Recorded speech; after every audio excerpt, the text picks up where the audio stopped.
Ya, kalau kalian lagi nyari kipas pendingin smartphone untuk gaming, nah ini adalah video yang tepat.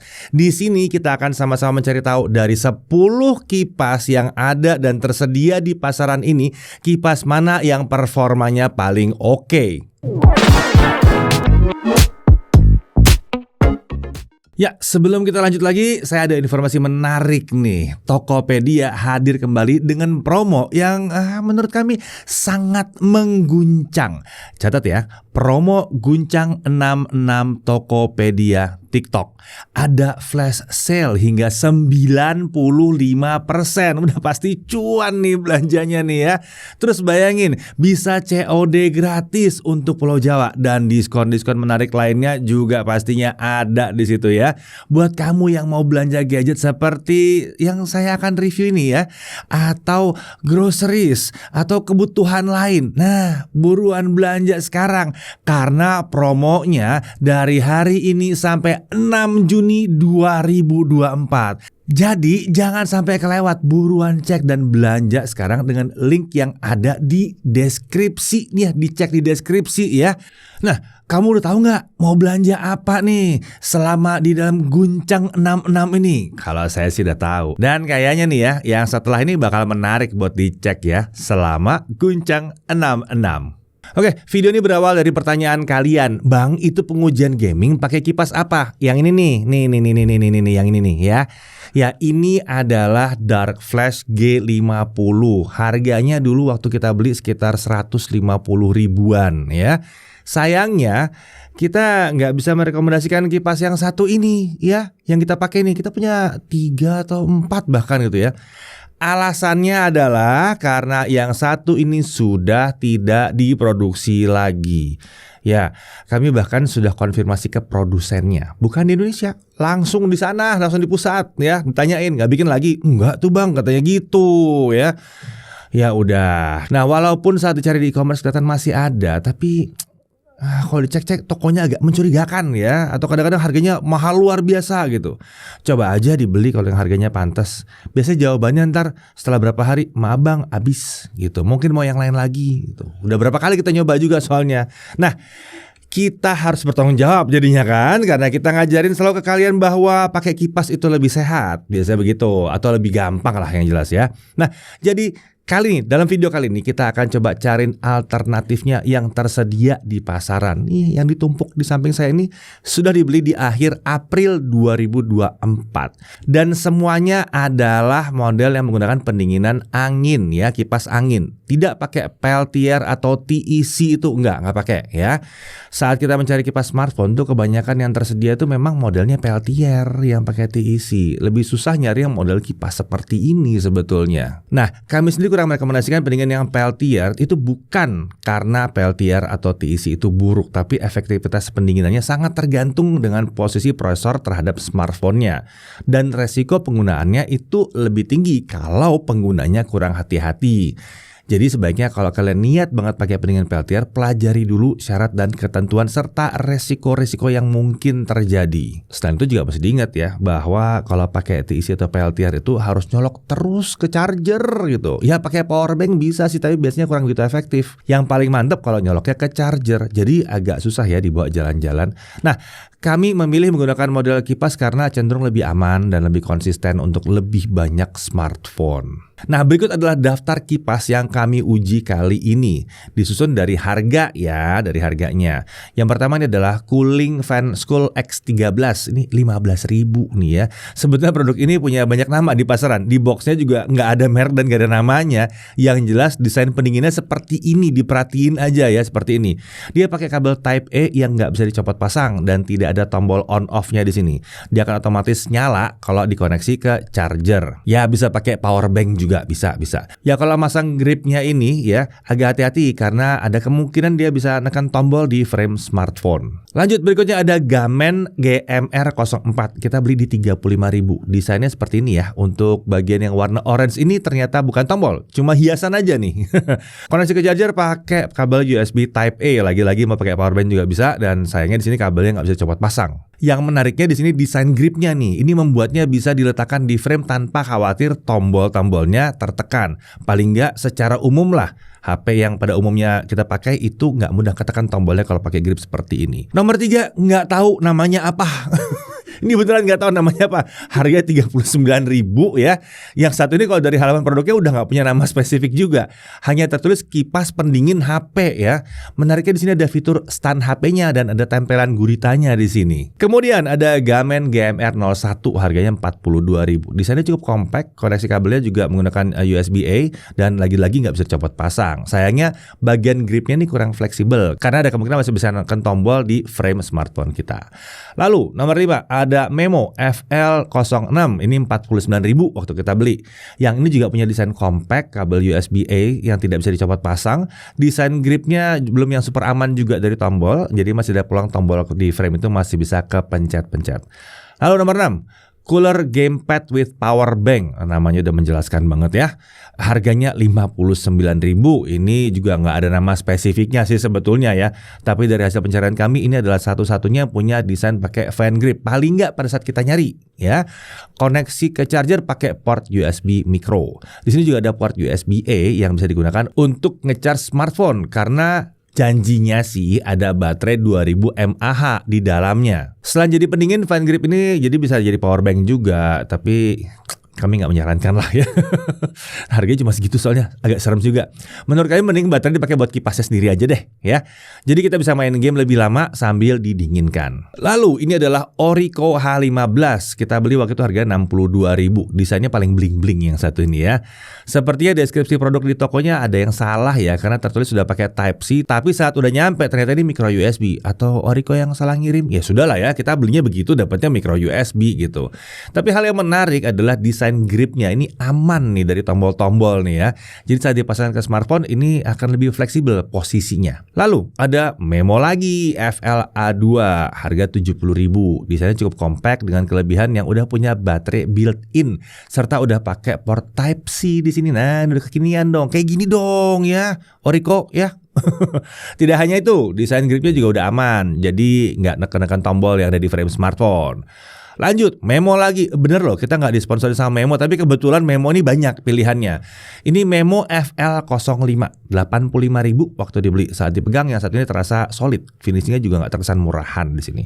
Ada 3 mode pendinginan dan udah pakai port Type-C juga serta udah punya baterai built-in di dalamnya. Desain gripnya nih sayangnya masih belum yang paling aman dari tombol-tombol ya. Beberapa smartphone sih masih aman, tapi ada beberapa smartphone lain yang tombol di frame-nya masih bisa ketekan. Lalu yang ini adalah HP P16 atau P16, 94.000. Yang satu ini punya kelebihan di fitur stand-nya. Jadi kita bisa memposisikan smartphone-nya duduk di meja seperti ini. Punya baterai built-in tapi sayangnya portnya masih pakai micro USB. Desain gripnya juga kurang aman ya, karena tombol di frame smartphone masih bisa ketekan di sini nih. Oke, udah 10, kita langsung masuk ke pengujian. Sebelum pengujian pakai smartphone ada beberapa hal yang perlu kita ukur seperti daya dan seberapa bising suara kipasnya. Daya kami ukur pakai power meter, lalu untuk suara kami menggunakan pengukur suara dengan jarak dari kuping ke tangan ya. Jadi kalau dipegang begini dari telinga ke sini ke tangan kita. Layaknya orang biasa lagi bermain game sambil duduk. Untuk lebih detailnya, kalian bisa lihat di tabel yang satu ini ya. Dicek nih tabelnya, pelan-pelan dicek tabelnya ya. Ada nih udah semuanya hasil pengujiannya di sini. Oke, untuk testbed kita pakai yang pertama adalah itel RS4. Ini mewakili smartphone entry level. Nggak usah protes, ini beneran entry level ya. Di bawah 2 juta. SoC Helio G99, RAM 8GB dan storage 256GB. Tentunya pakai UFS ya. Lalu kemudian ada Poco F4. Ini mewakili smartphone kelas menengah atas.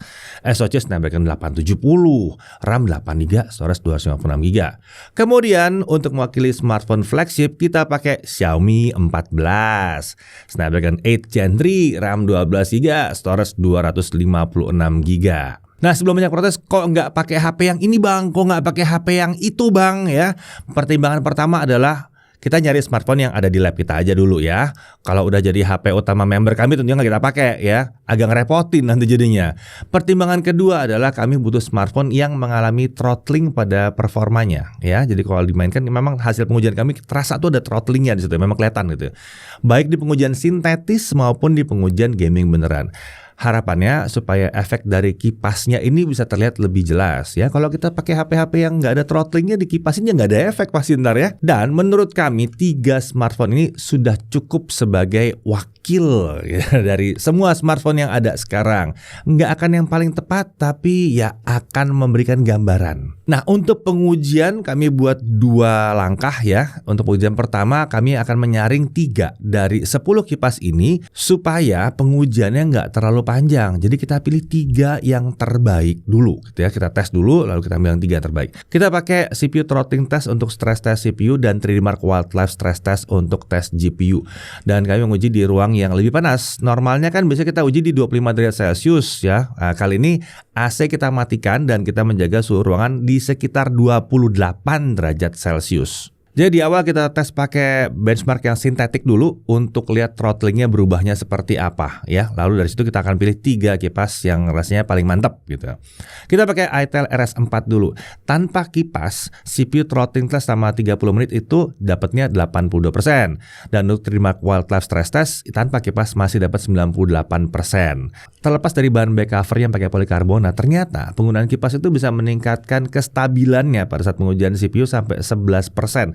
Sekecil-kecilnya perubahannya adalah 4%. Sedangkan untuk 3D Mark di sini memang pastinya nggak terlalu kelihatan ya, karena tanpa kipas aja sebetulnya masih lumayan stabil di sini. Biasanya ini baru akan kelihatan nanti di kelas menengah atas. Nah, itu sebabnya kenapa 3D Mark-nya di sini terlihat penaikannya itu cuma di rentang 0,an sampai 1,7% doang. Oke, udah kelihatan ya kalau yang pakai itel RS4. Sekarang kita pakai Poco F4 tanpa kipas. CPU throttling test setengah jam itu dapatnya 88%. Sementara 3D Mark Wildlife stress test tanpa kipas itu 90,4%. Nah, di sini harusnya kita bisa melihat peningkatan yang signifikan terutama di 3D Mark di mana peningkatannya bisa sampai 9%. Sedangkan untuk CPU rentang peningkatannya bisa antara 4 sampai 7%. Oke, untuk yang ketiga kita pakai Xiaomi 14. Nah, ini biasa nih kalau kayak begini nih ya. CPU throttling test sama setengah jam ya, tanpa kipas dia turun ke 53%. Jadi ini skornya rendah di sini memang kalau tanpa kipas. Bukan berarti hal yang buruk karena rata-rata flagship ya begini nih biasanya kelakuannya nih ya. Nah, Xiaomi 14 ini kan smartphone flagship yang bodinya compact, kecil gitu ya. Lebih kecil daripada smartphone yang pada umumnya yang gede-gede banget gitu ya. Jadi area pembuangan panasnya juga pasti lebih kecil juga. Jadi efeknya seperti itu biasanya. Untuk 3D Mark Wildlife stress test tanpa kipas, ingat pengujiannya bukan pengujian normal. Pengujian normal kita di 25 derajat Celcius, 25-26 lah. Kita taruh di ruangan yang panas nih. Dan di sini hasilnya adalah muncul tulisan overheat. Ya, Xiaomi sepertinya nggak pakai ngerem ya di pengujian yang satu ini, dibablas aja sampai akhirnya dia overheat. Patut diperhatikan bahwa 3D Mark Wildlife stress test ini kan ngetes sampai sekitar 20 kali. Tepatnya 20 kali lah ya. Nah, di sini 3D Mark-nya udah nggak bisa jalan pada saat pengujian putaran ke-17. Saat kami cek suhu bodinya itu emang bisa mencapai 53 derajat Celcius. Ya, maklumlah ruangannya emang panas ya. Tapi untungnya semua kipas yang kami uji berhasil melawan overheatnya. Untuk skor kestabilan 3D Mark-nya itu berkisar 70-80% ya. Ini luar biasa, jadi mantap bener ya. Ingat lagi ya, ini bukan pengujian normal. Wahai netizen, jangan ada yang ngekat bilang, wah overheat tuh. Iyalah lagi disiksa kok di sini, bukan lagi di tes normal. Jadi simak ya, kalau sampai ada yang ngekat dari situ, itu keterlaluan banget dah. Oke, dari seluruh info spesifikasi, fitur, kenyamanan pakai, dan hasil pengujian sintetis tadi, kami ngambil 3 yang terbaik. Dan kita lanjutkan ke pengujian gaming langsung. Tidak hanya dari skor peningkatan ya, kita juga mempertimbangkan fitur, konektivitas, dan harga juga. Harga juga ya. Oke, 3 yang kami pilih adalah yang pertama, ini bukan urutan ya. Yang pertama adalah Gamen GMR04. Ini kami pilih karena ternyata cukup efektif di smartphone yang kami uji ya, dari 3 smartphone itu ya. Dan harganya termasuk yang murah. Desain gripnya ini juga sangat bagus. Tidak menekan tombol power dan tombol volume. Kemudian ada Cooler Gamepad with Power Bank. Generik banget ya. Mohon maaf kalau tiba-tiba kalian tidak menemukannya karena emang agak sulit untuk dicari kalau dicarinya. Namanya tuh nggak ada gitu emang ya. Kita pilih ini karena dia memang gamepad bentuknya, jadi punya keunggulan tersendiri di sini. Tangan lebih aman dari bodi smartphone yang panas. Kemudian baterainya juga paling besar dari semua yang kami uji. Pendinginannya sendiri juga cukup efektif ya. Yang ini kan punya 2 kipas. Lalu ada Memo FL05. Ini kita pilih karena cooler satu ini menawarkan keseimbangan yang baik di segala sisi ya. Pendinginan cukup efektif di smartphone yang kami uji. Desain gripnya juga masih cukup aman dari tombol ya. Dan dia udah pakai konektor Type-C dan masih punya baterainya, dan kualitas cetakannya juga nggak murahan, terasa solid dan rapi di sini. Oh ya, sebagai catatan, kalau dari hasil pengujian yang awal tadi kalian merasa lebih cocok dengan cooler yang lain, ya nggak apa-apa juga sih. Itu kan pilihan kami. Nah, sekarang mari kita lanjut lagi. Kita lihat 3 kipas ini kita uji menggunakan Genshin Impact, serta kita akan lihat suhu permukaannya jadi seperti apa. Kami menguji lagi-lagi di ruang tanpa AC dengan suhu 28 derajat Celcius. Oh ya, ruangannya ada AC sih, cuma dimatiin ya, dan dicek dipastikan dia bertahan di 28 derajat Celcius terus. Genshin Impact akan dimainkan selama setengah jam di sini. Suhu kami ukur sebelum dan setelah menggunakan kipas. Angka yang kami ambil adalah titik terpanas yang bisa kami peroleh. Oke, kita pakai itel RS4 dulu. Genshin Impact 30 menit, lowest 60 fps. Iyalah, jangan pakai highest, nggak jalan juga ya.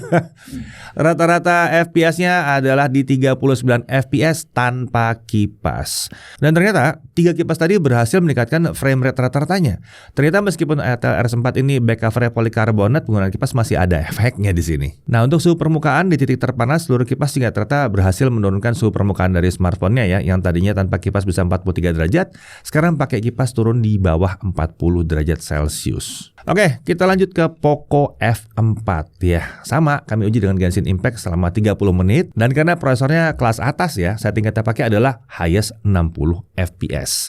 Rata-rata tanpa kipas itu bisa dapat 35 fps. Terasa sekali ya, saat panas gamenya jadi agak ngelek-ngelek gitu. Dari grafik frame rate juga terlihat bahwa performanya mulai terlihat turun di menit ke-10. Kabar baiknya, semua kipas sama-sama berhasil meningkatkan frame rate-nya dari 35 fps ke 47 fps. Frame rate dan kestabilannya naik sangat drastis di sini. Nah, untuk suhu permukaan di titik terpanasnya, suhu tanpa kipas di sisi layar itu 45 derajat Celcius dan back cover itu 44 derajat Celcius. Dan semua kipas berhasil menurunkan suhu back cover hingga di bawah 40 derajat Celcius, sementara sisi layar bisa turun dari 42 ke 39 derajat Celcius. Oke, sekarang kita beralih ke Xiaomi 14. Kita pakai Genshin Impact 30 menit, highest 60 fps. Frame rate rata-rata tanpa kipas itu udah 50 fps. Kenceng ya, 50 ya. Tapi setelah 12 menit performa terlihat turun ke kisaran 40 fps. Hebatnya, ketiga kipas ini dapat meningkatkan frame rate rata-ratanya sampai naik di kisaran 8 fps. Luar biasa. Jadi nggak terasa ada throttling di Genshin Impact ya. Bahkan yang paling murah sekalipun tetap efektif di sini. Nah, suhu terpanas untuk sisi layar dan back cover itu sama-sama di 42 derajat Celcius, dan semua kipas berhasil menurunkan suhu smartphone-nya nih. Untuk sisi layar, penurunan suhunya itu ada di rentang 1-3 derajat Celcius, sementara di back cover itu turun sekitar 3-4 derajat Celcius. Oke, kesimpulan. Jadi, 3 kipas ini juga terbukti bisa mendinginkan smartphone dan berhasil memberikan peningkatan performa pada game.